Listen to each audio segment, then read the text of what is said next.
بسم اللہ الرحمن الرحیم۔ حضور سید عالم صلی اللہ تعالیٰ علیہ وآلہ وسلم نے فرمایا، جب رمضان المبارک کی پہلی رات آتی ہے تو جنت کے تمام دروازے کھول دیے جاتے ہیں اور پورا ماہ رمضان ان میں سے کوئی دروازہ بند نہیں کیا جاتا، اور اللہ تعالیٰ پکارنے والے کو حکم دیتا ہے جو ندا کرتا ہے کہ اے نیکی کرنے والے متوجہ ہو اور اے گناہ کرنے والے رک جا۔ پھر وہ کہتا ہے کہ کوئی بخشش طلب کرنے والا ہے جسے بخش دیا جائے، کوئی سائل ہے جسے عطا کیا جائے، کوئی توبہ کرنے والا ہے جس کی توبہ قبول کی جائے، اور صبح ہونے تک یہ ندا رہتی ہے۔ اور اللہ تعالیٰ ہر عید الفطر کی رات 10 لاکھ ایسے بندوں کو بخشتا ہے جن پر عذاب واجب ہو چکا ہوتا ہے۔ سبحان اللہ۔ رمضان مبارک کی بڑی فضیلت ہے۔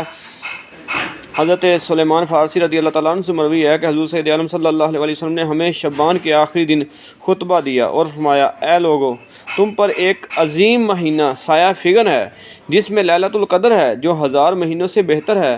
اللہ تعالیٰ نے اس کے روزوں کو فرض اور اس کی راتوں میں عبادت کو سنت قرار دیا ہے۔ جو شخص اس ماہ میں کسی نیکی سے قرب حاصل کرتا ہے وہ اسے دیگر مہینوں میں فرض کی ادائیگی کا ثواب ملتا ہے، اور جس نے فرض ادا کیا وہ ایسے ہے جیسے اس نے دوسرے مہینوں میں 70 فرائض ادا کیے۔ سبحان اللہ۔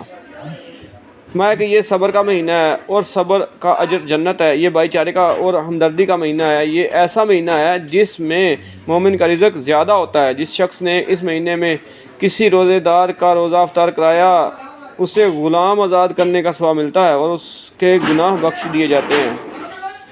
صحابہ کہتے ہیں، ہم نے عرض کی، یا رسول اللہ صلی اللہ علیہ وسلم، ہم میں سے ہر شخص ایسی چیز نہیں پاتا جس سے وہ روزہ دار کا روزہ افطار کرائے۔ آپ نے فرمایا، اللہ تعالیٰ یہ ثواب ہر اس شخص کو عطا کرتا ہے جو کسی روزہ دار کا دودھ کے گھونٹ یا پانی کے گھونٹ یا کھجور سے افطار کراتا ہے، اور جس نے کسی روزے دار کو سیر کیا یعنی کہ پیٹ بھر کے کھانا کھلایا تو یہ اس کے لیے اس کے گناہوں کی بخشش ہوگی۔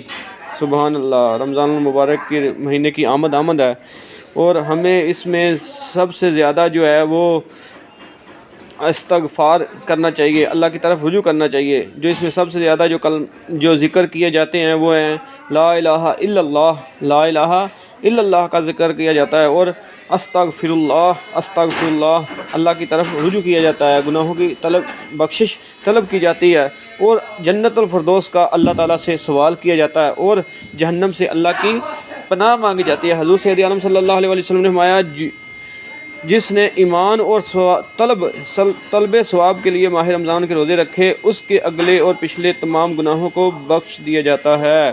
سبحان اللہ۔ رمضان المبارک کی بڑی فضیلت ہے۔ اللہ